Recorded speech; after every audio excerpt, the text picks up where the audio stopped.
Hello hi welcome back again. കൂടെയുള്ളത് റിൻഷാദാണ്. So ഇന്നത്തെ വീഡിയോയിൽ നമ്മൾ ചർച്ച ചെയ്യാനായിട്ട് പോകുന്നത് എൻ്റെ വണ്ടി, അതായത് SD റോഡ്സ്റ്ററിനെ പറ്റിയിട്ടാണ്. അതിൻ്റെ കുറച്ചധികം യൂസർ എക്സ്പീരിയൻസും ആൻഡ് ഓൾസോ അതിൻ്റെ നമ്മുടെ സർവീസ് സെൻ്ററിൻ്റെ കുറച്ചധികം എക്സ്പീരിയൻസും നമുക്ക് ഇന്ന് ഈ വീഡിയോയിൽ ചർച്ച ചെയ്യാനായിട്ടുണ്ട്. സോ അക്കാര്യങ്ങളൊക്കെയാണ് ഇന്നത്തെ ഒരു വീഡിയോയിൽ ഞാൻ ഉൾപ്പെടുത്താനായിട്ട് ഉദ്ദേശിക്കുന്നത്. സോ പുതിയൊരു വണ്ടി എടുക്കാൻ നോക്കുന്ന ആൾക്കാരാണെങ്കിൽ മസ്റ്റ് വാച്ച് ദിസ്. കാരണം നിങ്ങൾക്കുള്ള കുറേയേറെ കാര്യങ്ങളുണ്ട്. സോ അങ്ങനത്തെ കാര്യങ്ങളൊക്കെയാണ് ഇന്നത്തെ ഒരു വീഡിയോയിൽ ഞാൻ ഉൾപ്പെടുത്തുന്നത്. സോ വലിച്ചിടുന്നില്ല, let's get start. First of all ഈ ബൈക്കിലോട്ട് ഞാനിങ്ങനെ എത്തിപ്പെട്ടു എന്ന് പറയാം. ഫസ്റ്റ് എന്നാലല്ലേ നമുക്ക് അതൊക്കെ ഒരു ഫ്ലോ ഉണ്ടാവുള്ളൂ. സോ എത്തിപ്പെട്ടതെന്ന് പറഞ്ഞു കഴിഞ്ഞാൽ ഞാൻ എടുക്കാൻ ഉദ്ദേശിച്ചിരുന്ന വണ്ടി ഈ വണ്ടിയല്ല. ഞാൻ ആക്ച്വലി ഉദ്ദേശിച്ചിരുന്ന വണ്ടി എന്ന് പറഞ്ഞാൽ നമ്മുടെ ഹോണ്ട എന്ന് പറഞ്ഞ കമ്പനിയുടെ 350 സെഗ്മെൻറ്റിൽ വരുന്ന CB 350 എന്ന് പറയുന്ന CB 350 RS ആ വണ്ടിയായിരുന്നു. ടെസ്റ്റ് ഡ്രൈവ് അടിച്ചു, ഇഷ്ടപ്പെട്ടു, അഡ്വാൻസ് 2000 ബുക്ക് ചെയ്തു. ദെൻ വെയിറ്റിംഗ് പീരീഡ്, അങ്ങനെ വെയിറ്റ് ചെയ്തു. പക്ഷേ എങ്കിൽ എന്താ ഉണ്ടായെന്ന് വെച്ചാൽ അവർ പുതിയ മോഡൽസ് ഇറക്കുന്ന തിരക്കിൽ പഴയതിൻ്റെ ഡെലിവറി ഡിലേ ആയിപ്പോയി. അപ്പോൾ 1 വീക്ക് വെയിറ്റ് ചെയ്തു, 2 വീക്ക് വെയിറ്റ് ചെയ്തു, 3 വീക്ക് വെയിറ്റ് ചെയ്തു. No response. ചോദിക്കുമ്പോൾ പറയും ഇത് ഇങ്ങനെ കാരണമില്ലായിട്ടല്ല, കാരണമുണ്ട്. അപ്പോൾ അങ്ങനെ അതിങ്ങനെ വലിച്ചു നിന്നിട്ടിപ്പോൾ നമുക്ക് സ്വാഭാവികമായിട്ടും ആ ബൈക്കിൽ നിന്നൊരു താല്പര്യം കുറയും. അങ്ങനെ അത് കുറഞ്ഞ് പിന്നെ എനിക്ക് വേറൊരു ബൈക്ക് ടെസ്റ്റ് ഡ്രൈവ് അടിക്കാൻ വേണ്ടി ഞാൻ ട്രൈ ചെയ്ത സമയത്ത് എൻ്റെ നാട്ടിൽ മലപ്പുറം തിരൂരിൽ നമുക്ക് ഏറ്റവും റെലവൻ്റായിട്ട് ഏറ്റവും അടുത്ത് കിട്ടുന്ന ഒരു ഷോറൂം, അത് ജാവൈസ്ഡിൻ്റെ ടീം നമ്മളായിട്ട് കോൺടാക്ട് ചെയ്തു.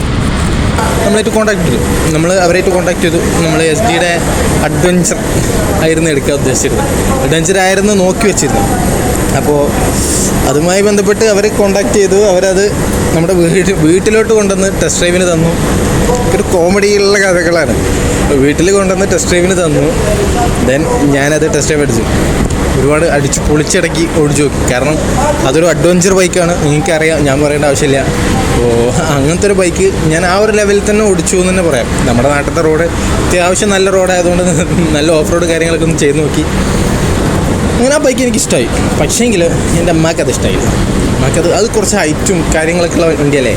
നമ്മൾ പേരൻസിനെ കൺസിഡർ ചെയ്യുമ്പോൾ നമുക്ക് എന്ത് ചെയ്യാൻ പറ്റില്ല, ആ വണ്ടി എടുക്കാൻ പറ്റില്ല. കാരണം അതിൽ കയറി പോകുമ്പോൾ ഉമ്മാരൊക്കെ ഒന്നും അധികം വല്ലാണ്ട് ടൈം കയറാൻ പറ്റില്ല എന്നുള്ളൊരു കണ്ടീഷൻ വന്നപ്പോൾ ഞാൻ എന്ത് ചെയ്തു, ഷോറൂമിൽ ശേഷം ആ വണ്ടി ബുക്ക് ചെയ്യാൻ വേണ്ടി ഷോറൂമിൽ പോയ സമയത്ത് അവരെന്ത് ചെയ്തു, നേരെ തട്ടുമാറ്റി SD റോഡ്സ്റ്ററിലോട്ട് മാറ്റി.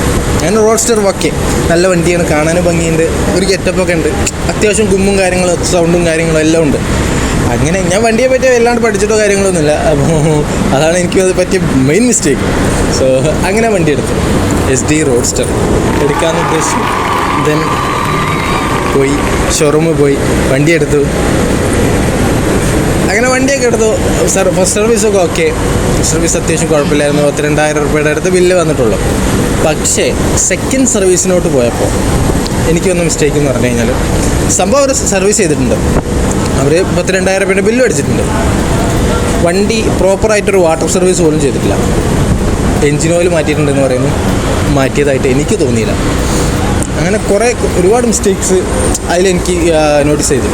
അങ്ങനെയാണ് ഞാൻ എന്ത് ചെയ്തത്, അപ്പോൾ നമ്മൾ തമ്മിൽ, ഞാനും സർവീസ് സെൻ്ററും തമ്മിൽ ചെറിയ ഉടക്കൊക്കെ ആയി. ദെൻ ആ വണ്ടി എന്താ പറയുക, അതിന് ശേഷം പിന്നെ ഞാൻ നാട്ടിൽ എൻ്റെ വണ്ടി സർവീസിന് കൊടുത്തിട്ടില്ല. ഞാൻ പിന്നെ പെരിന്തൽമണ്ണ, നാട്ടിൽ നിന്ന് അത്രയും എണ്ണ കത്തിച്ച് പെരിന്തൽമണ്ണയിൽ പോയിട്ടാണ് എൻ്റെ ലാസ്റ്റ് ആക്സിഡൻ്റൊക്കെ നടന്ന സമയത്ത് 10-13,000 രൂപയുടെ ബില്ലുണ്ടായിരുന്നു. ഇതൊക്കെ ഞാൻ പെരിന്തൽമണ്ണ പോയിട്ടാണ് എന്ത് ചെയ്തത്, വണ്ടി റിപ്പയർ ചെയ്യാൻ കൊടുത്തത്. കാരണം നാട്ടിൽ കണ്ടീഷൻ ഇതായതുകൊണ്ട് തന്നെ.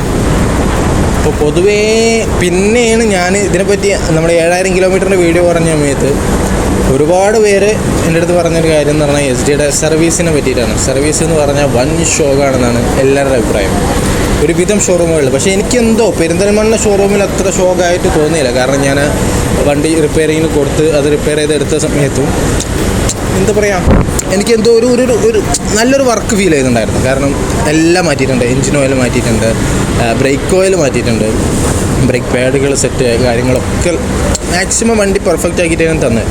അതുകൊണ്ടാണ് ഞാൻ വീണ്ടും അവിടെ പോയത്, പെരിന്തൽമണ്ണ ഷോറൂമിൽ. അപ്പം അങ്ങനെയൊക്കെയാണ് ഈ വണ്ടി എടുത്തതിൻ്റെ ഒരു ഹിസ്റ്ററി എന്ന് പറയുന്നത്. ഇനി അടുത്ത കാര്യം പറയാനുള്ളത് തന്നെ വണ്ടിയുടെ മെയിൻ്റെനൻസ്. സ്റ്റാർട്ടിങ്ങിൽ എനിക്ക് മൈലേജ് പറഞ്ഞതെന്ന് പറഞ്ഞാൽ ഒരു 28, 30, 35 മൈലേജ് പറഞ്ഞത്. പക്ഷേങ്കിൽ എനിക്ക് കിട്ടിയൊരു മൈലേജ് എന്ന് പറയുന്നത് ഏറി വന്ന 20, 16, 15, 18 മൈലേജിൻ്റെ കേസിൽ ഭയങ്കരമായിട്ട് എന്താ പറയുക, മൈലേജിൻ്റെ കാര്യത്തിൽ ഞാൻ ഒട്ടും സാറ്റിസ്ഫൈഡ് അല്ല ഉള്ളത് പറയാമല്ലോ. കാരണം നമുക്ക് ഫസ്റ്റ് ടൈമിൽ വണ്ടി എടുത്ത സമയത്തൊക്കെ എനിക്ക് ഇവിടുന്ന് മൂന്നാർക്ക് പോകാനായിട്ട് മൂന്നാർ പോയി തിരിച്ചു വരാൻ 2000 രൂപയുടെ എണ്ണ മതി. ഇത് എൻ്റെ നാട് മലപ്പുറം തിരുവൂരിൽ നിന്ന് മൂന്നാർ പോയി തിരിച്ചു വരാൻ 2000 രൂപയുടെ എണ്ണ മതി. എന്ന സ്ഥാനത്ത് കുറച്ച് കഴിഞ്ഞ് പിന്നൊരു വട്ടം പോയേക്കിപ്പം മൂന്നാർ എത്തുന്നതിന് മുന്നേ 2 വട്ടം ഞാൻ പമ്പ് കയറേണ്ടി വന്നു, ഫുൾ ടാങ്ക് അടിച്ചിട്ട്. മൂന്നാർ തിരിച്ച് തമിഴ്നാട് വഴി പാലക്കാട് വഴി വരുമ്പോൾ തമിഴ്നാട് നിന്ന് ഒരു വട്ടം അടിച്ചു, പാലക്കാട് നിന്ന് രണ്ടാമത്തെ വട്ടം അടിച്ചു. എന്നിട്ടാണ് എനിക്ക് നാട്ടിലെത്താൻ പറ്റിയത്.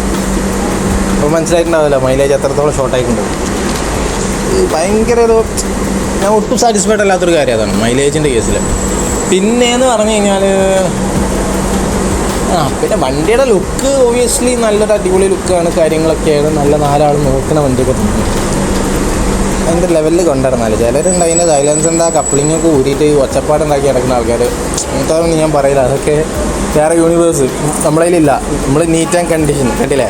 ഇതുപോലെ വണ്ടി എന്ന് പറയുന്നത് നമുക്കതാണ്. സോ അപ്പം അങ്ങനെയൊക്കെയാണ് വണ്ടിയുടെ കാര്യങ്ങൾ.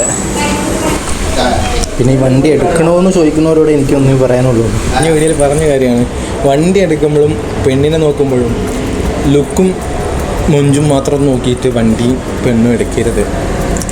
അതിനതിൻ്റേതായിട്ടുള്ള ക്വാളിറ്റികളുണ്ട്, അതിനതിൻ്റേതായിട്ടുള്ള ഗുണങ്ങളും ദോഷങ്ങളുണ്ട്, അതിനതിൻ്റേതായിട്ടുള്ള മെയിൻ്റെനൻസ് ഉണ്ട്. ഒക്കെ നോക്കി നമുക്ക് താങ്ങാൻ പറ്റുന്നുണ്ടെങ്കിൽ മാത്രം വണ്ടി എടുക്കാം.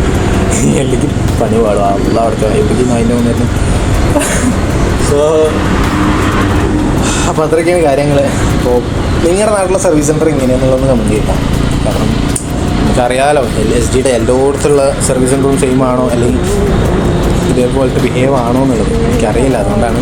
സോ നിങ്ങളുടെ നാട്ടിലെ സർവീസ് സെൻറ്റർ എത്രത്തോളം ബെറ്ററാണ്, എത്രത്തോളം പെർഫെക്റ്റ് ആണ് എന്നുള്ളത് നിങ്ങൾ കമൻറ്റ് ചെയ്യുക. സോ അപ്പോൾ എന്തായാലും അത്രയൊക്കെ ഉള്ളൂ. ഇൻഷാ അല്ലാഹ് മറ്റൊരു വീഡിയോ കാണാം, അങ്ങനെ പ്രതീക്ഷിക്കാം.